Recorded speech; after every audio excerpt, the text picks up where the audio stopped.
2018년 9월 3일 그린란드 동쪽 해안의 얼음처럼 차가운 물속에서 구조 다이버 요한 에릭손이 헬멧에 장착한 카메라로 촬영한 영상이 정말 끔찍한 장면을 포착했어요. 카메라 렌즈가 거대한 생물의 입부분에 초점을 맞추자 그 엄청난 턱이 꽉 다물어진 채로 있었고 아직도 신선한 피가 이빨 사이로 계속 흘러나오고 있었거든요. 헬레나의 자부심과 마지막 11초. 헬레나의 자부심 호위 선원들은 그날 아침도 평소처럼 평범하게 하루를 시작했어요. 새벽 4시 반에 항구를 떠나서 해안에서 북동쪽으로 약 85엘이 떨어진 평소 낚시터를 향해 꾸준히 항해를 시작했죠. 그때 날씨는 정말 좋았어요. 맑은 하늘의 바람도 약하고 바다도 잔잔해서 어부들이 위험과 고난으로 가득한 삶을 견디는 이유를 다시금 떠올리게 해주는 그런 날이었답니다. 오전 9시 15분쯤에는 이미 꽤 괜찮은 어획량이 화물칸에 쌓여 있었고 마커스가 잘 아는 다른 구역으로 이동할 준비를 하고 있었어요. 그곳은 계절마다 물고기들이 믿음직하게 모여드는 곳이었죠. 그런데 배에 탄 누구도 몰랐던 사실이 하나 있었어요. 이미 이 배가 누군가의 표적이 되어 있었다는 거예요. 오전 9시 47분 그린란드 해안경비대는 헬레나의 자부심호로부터 긴급 구조 요청을 받았어요. 그 전송은 정확히 11초 동안만 이어졌고 그날 근무 중이던 모든 교신원이 평생 잊지 못할 순간이 되었죠. 먼저 마커스의 목소리가 들려왔어요. 배 이름을 밝히고 이치를 알려주기 시작했죠. 메이데이, 메이데이. 여기는 어선 헬레나의 자부심입니다. 위치는 북위 71도. 그 뒤에 이어진 소리는 교신원들이 당장에는 뭐라고 단정할 수 없는 소리였어요. 아래쪽에서 천둥처럼 울려 퍼지는 거대한 갱음, 엄청난 양의 바닷물이 밀려나면서 생기는 소리였죠. 뭔가 거대한 것이 놀라운 속도로 수면을 뚫고 솟아오르는 소리였어요. 곧이어 비명이 터져 나왔어요. 경험 많은 사람들도 억누를 수 없는 날 것 그대로의 공포가 가득한 겹겹이 울리는 목소리들, 그리고 나무가 부서지는 소리, 엄청난 압력에 선체가 찌그러지는 신음소리, 금속이 비틀리는 날카로운 소리, 유리가 산산조각 나는 소리가 뒤섞였죠. 그러다 마커스의 목소리가 다시 한번 들려왔어요. 더 이상 침착함은 찾아볼 수 없고 순수한 두려움만 남은 목소리로요. 오 맙서사, 이건... 해안경비대 교신원들은 계속해서 연락을 시도했어요. 헬레나의 자부심호를 몇 번이고 불렀지만 라디오에서는 텅 빈 소리만 돌아올 뿐이었어요. 불과 몇 순간 전까지만 해도 15명의 생명이 살아있던 그곳에서요. 무슨 일이 일어났는지 이해하기 위해 수사관들은 조각난 단서들을 모아서 배의 마지막 순간을 재구성해야 했어요. 11초짜리 구조 요청, 요한의 헬멧 카메라에 남아있던 영상, 그리고 흩어진 트롤선의 잔해들로부터요. 그 단서들로 짜 맞춰진 사건의 흐름은 너무나 빠르고 폭력적이어서 선원들이 위협의 정체를 제대로 인지할 시간조차 거의 없었어요. 헬레나의 자부심호는 길이 48피트짜리 트롤 어선이었어요. 튼튼하게 만들어지고 세심하게 관리된 배였죠. 선장 마커스 요한슨의 지휘 아래에서 운영됐는데 그는 늘 안전을 최우선으로 하는 엄격한 선장이기로 유명했어요. 최신 항해 장비, 비상 신호장치, 구명뗏목, 그리고 법으로 정해진 모든 안전장비를 완벽하게 갖추고 있었죠. 이 배는 약한 배라면 침몰했을 폭풍도 여러 번 이겨냈고 상식적으로 생각했을 때 바다의 가장 나쁜 기질도 견뎌낼 수 있을 거라고 여겨졌어요. 하지만 수면 아래에서 솟아오른 그건 어떤 준비도 경험도 공학적 설계도 전혀 예상하지 못했던 존재였어요. 물 위의 피. 해경이 지체 없이 대응에 나섰어요. 당시 일상 순찰 중이던 가장 가까운 구조 헬기가 출동했는데 그 헬기는 현장에서 대략 40분 거리에 있었죠. 동시에 주변 해역에 있는 모든 선박들에게 긴급 방송을 보냈고요. 화물선 2척과 또 다른 어선이 헬레나 스프라이드의 마지막 확인 위치를 향해 방향을 틀었지만 각자 현장까지 1시간 이상 걸리는 거리였어요. 헬기에는 조종사 라스 앤더슨과 구조 다이버 요한 에릭손을 포함한 4명의 승무원이 타고 있었는데 오전 10시 28분에 보고된 좌표에 도착했어요. 그런데 거기서 그들을 기다리고 있던 광경은 도저히 평범하게 설명할 수 없는 것이었죠. 바다 표면은 잔해로 뒤덮여 있었어요. 거의 50야드, 그러니까 약 45m 정도 되는 느슨한 원을 그리며 떠 있었고, 그 안에는 구명조끼, 어망, 엉킨 로프 다발, 흩어진 개인 물품들, 그리고 조타실의 산산조각난 부분들이 떠다니고 있었죠. 그 잔해 사이로 배의 디젤 엔진 하나가 떠 있었는데, 이건 원래 선체에 단단히 고정되어 있어야 할 거대한 부품인데, 어떻게 완전히 뜯겨나와서 잔해 속에서 뜨고 있었어요. 그걸 보는 순간 엄청난 힘이 작용했다는 게 느껴져서 이해가 안 될 정도였죠. 헬기가 내려가면서 원을 좁혀 돌자 또 다른 디테일이 드러났고, 그건 혼란을 공포로 바꿔놓았어요. 바로 피였어요. 물은 단순히 붉게 물든 게 아니라 완전히 새빨갛게 물들어 있었고, 농도가 짙어서 퍼져나가는 덩어리처럼 보였어요. 바다가 더 이상 물이 아니라 액체 물감처럼 느껴질 정도였죠. 잔해에서부터 바깥으로 퍼져나가고 있었어요. 더 소름 끼치는 건 이 장면에 빠진 부분이었어요. 잔해 사이에 시체가 하나도 떠오르지 않았다는 거예요. 조각들, 피, 그리고 헬기 로터의 규칙적인 굉음만이 깨뜨리는 부자연스러운 침묵뿐이었죠. 라스가 헬기를 쓰면 이 약 30피트, 그러니까 대략 9m 높이까지 낮췄어요. 요한은 하네스에 고정되고 헬멧 카메라를 착용한 채 투입 준비를 하고 있었죠. 그런데 아래는 혼란 그 자체인데도 물 표면 자체는 이상할 정도로 잔잔했어요. 거의 유리처럼 매끄러웠고요. 그때 요한이 수면 아래에서 움직이는 걸 발견했어요. 라스, 요한이 라디오로 말했어요. 목소리가 팽팽하게 긴장돼 있었죠. 물속에 뭔가 있어요. 엄청 큰 게. 처음 보기엔 배의 선체 일부처럼 보였어요. 회녹색에 얼룩덜룩하고 폭이 한 3m 정도 될까 했는데 움직임이 달랐어요. 해류에 떠가는 게 아니라 의도적으로 앞으로 나아가고 있었거든요.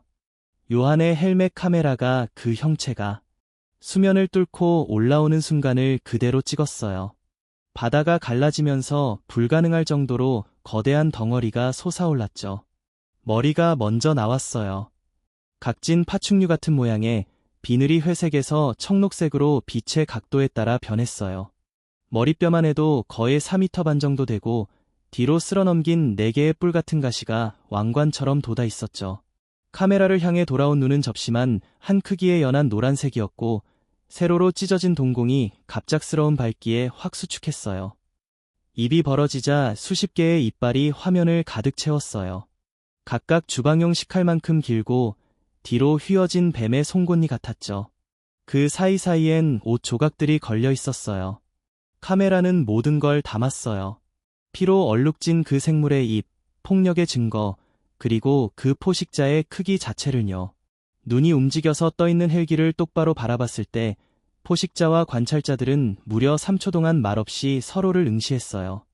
그 3초가 영원처럼 느껴졌죠.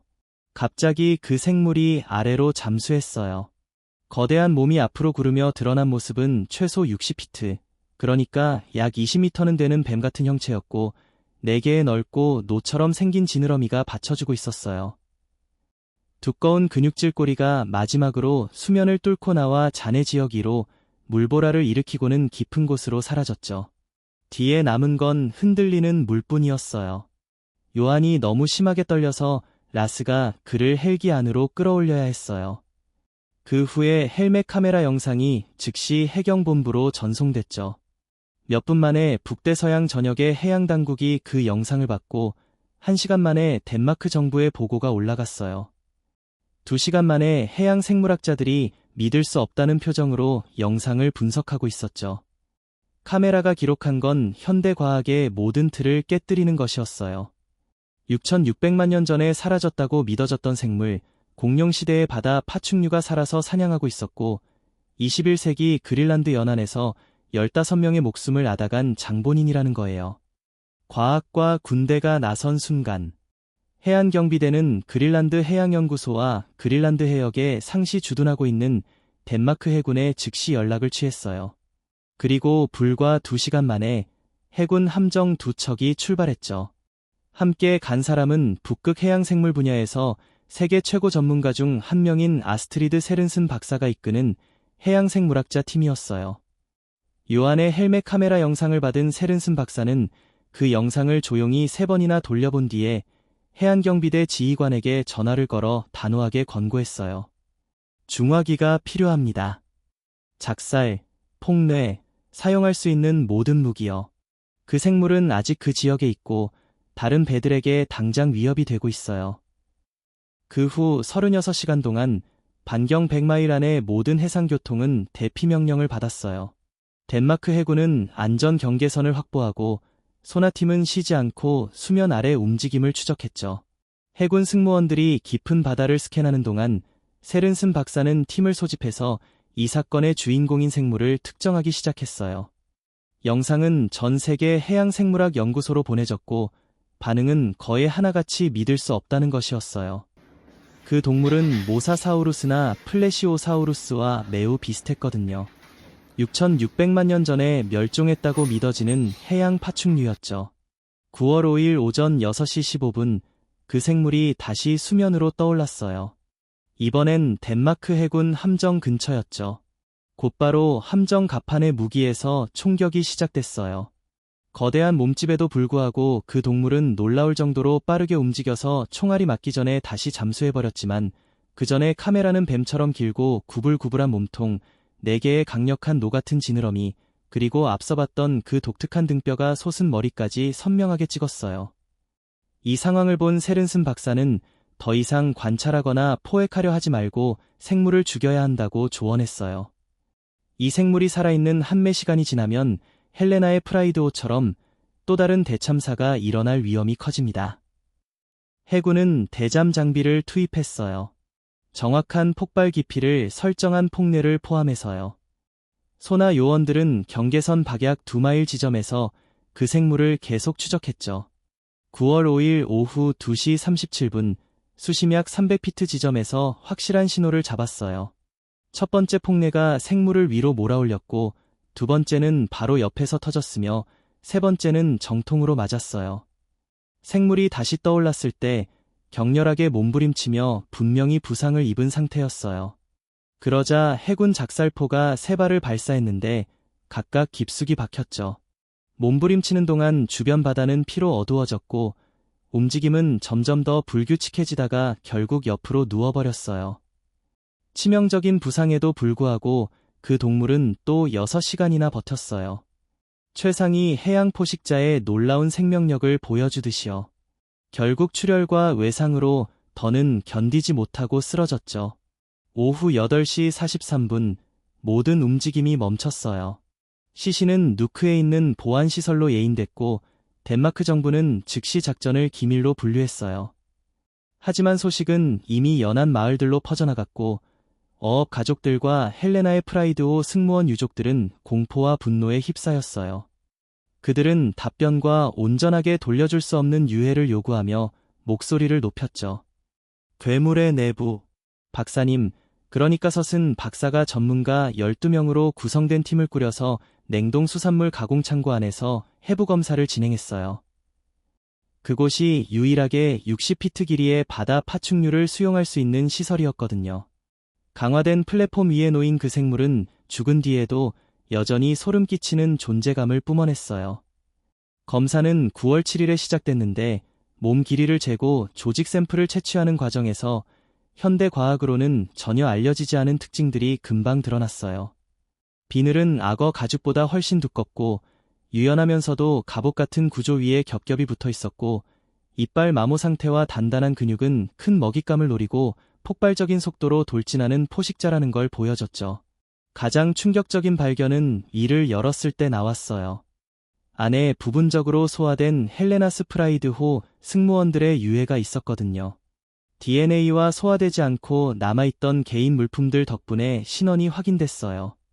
소피 닐슨의 결혼 반지, 토마스 크리스텐센의 지갑, 그리고 피터 한센이 졸업 선물로 받은 뒤로 한 번도 빼지 않았던 시계요. 그리고 공포는 더 깊어졌어요. 그 안에서 훨씬 더 오래된 유해들이 나왔거든요. 분명히 몇 년, 어쩌면 수십 년 동안 있었던 인간뼈 조각들, 나중에 소련 해군 물자라고 밝혀진 천 조각들, 그리고 부식됐지만 읽을 수 있는 인식표 하나가 있었어요. 이름은 일부 가려졌지만 날짜는 분명했어요. 1987년. 이 모든 게 주는 의미는 정말 어마어마했어요. 이 생물이 적어도 30년 이상 북극 해역에서 사냥을 해왔다는 거고, 헬레나 스프라이드 호가 처음 희생된 배가 아니라는 거예요.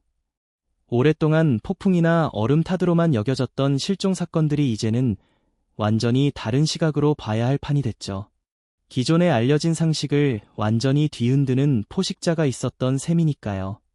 수사팀이 이런 결론과 씨름하고 있을 때 15명의 승무원 가족들은 전례 없는 슬픔에 빠졌어요. 마커스 요한슨의 아내 잉그리드가 정부의 압박에도 불구하고 공개적으로 입을 열었어요. 남편은 바다를 정말 조심스럽게 존중하는 사람이었는데 절대 존재해서는 안 될 무언가 때문에 죽었다고 하면서 사라진 사람들에게는 진실을 알려주는 게 마땅하다고 강하게 주장했어요. 존재해서는 안 되는 종, 5번째 이야기예요. 덴마크 정부와 그린란드 정부가 함께 태스크포스를 꾸려서 유가족들의 요구를 처리하고 이 사건이 가져올 더 큰 의미를 평가하기 시작했어요. 그런데 훨씬 더 불안한 질문이 떠올랐죠. 만약 이런 생물이 하나 존재했다면 북극 바다에 아직도 다른 개체들이 활동하고 있는 건 아닐까? 공격이 있은 며칠 뒤에 탐지된 소나 이상 신호들이 갑자기 새로운 의미를 가지게 됐어요. 그게 단순한 장비 오류가 아니라 깊은 바다를 이동하는 또 다른 동물일 가능성이 생긴 거예요. 닥터 션슨이 직접 모든 사용 가능한 소나 데이터를 꼼꼼히 검토한 뒤 9월 12일에 태스크포스 앞에서 결과를 발표했어요. 그녀는 죽은 그 생물과 크기, 속도, 움직임 패턴이 매우 비슷한 3개의 추가 신호를 발견했다고 보고했죠. 물론 100% 확신할 수는 없지만 같은 종일 가능성이 상당히 높다고 봤어요. 데이터로 보아서는 북극의 깊은 곳, 거의 탐사나 연구가 이루어지지 않는 지역에 작은 개체군이 살아남아 있는 것 같았어요. 이런 결론이 나오자 어업 공동체들로부터 압력이 엄청 세게 들어왔어요. 남은 동물들을 찾아서 없애기 위해 즉각적인 조치를 취하고 체계적인 사냥을 해야 한다고 강하게 요구했죠. 하지만 덴마크 해군은 이런 요구를 거부했어요. 첫 번째 작전만 해도 이미 수백만 달러, 그러니까 수십억 원이 넘는 비용이 들었고 해군 함정이 거의 피해를 입을 뻔했다고 지적하면서요. 추가 사냥은 지금 가진 자원으로는 감당할 수 없고 또 다른 확실한 공격이 없는 한 정당화할 수 없는 위험을 감수해야 한다고 했어요. 그래서 당국은 대신 경계를 대폭 강화하는 방향으로 갔어요. 해안경비대의 순찰을 늘렸고 어선들한테 이상한 소나 접촉이나 교란이 있으면 지체 없이 바로 보고하라고 지시했어요. 그리고 해양생물학자들은 중요한 지역 전역에서 음향 활동을 감시할 수 있도록 수중 청취 장치를 배치했죠. 9월 19일 닥터 션슨 팀이 조직 샘플 분석을 계속하던 중에 유전학자 미켈 토르손이 발견한 게 있었어요. 이게 그 생물에 대한 이해를 완전히 뒤바꿔 놓았죠. DNA를 보니 진화적으로 아주 오래된 종일 뿐만 아니라 세포 수준에서 극단적인 생물학적 노화를 보여줬어요. 그래서 이 동물이 적어도 200년은 살았을 거라고 추정됐고 어쩌면 훨씬 더 오래됐을 수도 있어요. 이 생물들은 단순히 고대 혈통의 잔재가 아니라 수백 년을 살 수 있는 개체들이었던 거예요. 아마 북극해에서 가장 차갑고 깊은 곳에 살면서 신진대사를 극도로 줄이고 거의 동면에 가까운 상태로 오랜 기간을 보냈을 거라고 봐요. 닥터 션스는 이들이 매복 포식자라고 추측했어요. 대부분의 시간을 깊은 물속에서 에너지를 아끼며 보내다가 먹이 조건이 딱 맞을 때만 수면 가까이 올라온다는 거죠. 헬레나 스프라이드 호는 아마 그런 드문 먹이 활동 시기에 우연히 마주친 거예요. 천천히 움직이는 배가 15명이나 되는 사람을 싣고 있어서 몇 달 동안 물개나 물고기를 사냥하는 것보다 훨씬 더 많은 칼로리를 한 번에 제공할 수 있는 엄청난 기회였을 테니까요. 10월 3일 어선 선장 비올은 미켈슨이 해안경비대에 연락을 해왔어요. 사실 그는 7월부터 그러니까 헬레나 스프라이드 공격 2달 전부터 이 정보를 숨기고 있었던 거예요. 누크에서 북쪽으로 약 140km 떨어진 곳에서 어업 중에 소나로 자기 배를 따라오는 거대한 물체를 발견했대요. 수심 약 120m 깊이에서 계속 따라오더라고요. 처음엔 고래인 줄 알았는데 길고 좁은 모양에다가 계속 추적하는 행동이 이상해서요. 그러다 대략 10분 정도 지나니까 갑자기 수직으로 아래로 내려가서 사라졌대요. 해안경비대 분석팀이 비오른의 소나 기록을 확인해보니 크기와 움직임 패턴이 이미 알려진 데이터와 딱 맞았어요. 즉, 그는 같은 종의 생물을 만났지만 배가 계속 움직이고 있어서 쉬운 먹잇감이 되지 않았기 때문에 무사히 살아남은 거였죠. 이 확인이 되고 나서 닥터 션스는 북극 전역의 해사 기록까지 검토 범위를 넓혔어요. 지난 20년 동안 정체불명의 소나 접촉 보고가 최소 40건 있었는데 그 특징이 똑같았고 많은 경우 기술적 오류로 치부됐던 거예요. 이 사건들을 지도에 표시해보니 세 군데 지역에 집중돼 있었어요. 동부 그린란드 앞바다, 아이슬란드 북쪽, 그리고 스발바르 동쪽. 이건 우연한 이상현상이 아니라 이미 자리 잡고 겹치는 사냥구역이 있다는 명확한 패턴을 보여줬어요. 얼음 아래의 용들. 닥터 션슨의 팀이 요한의 헬멧 카메라 영상을 한 프레임 꼼꼼히 분석하다가 이전에 놓쳤던 아주 중요한 장면을 발견했어. 그 생물체가 헬리콥터를 만나고 나서 잠수하기 직전 턱을 살짝 벌리면서 거대하고 근육질인 혀가 움직이는 게 보였거든. 마치 삼키려는 준비를 하는 것처럼 말이야.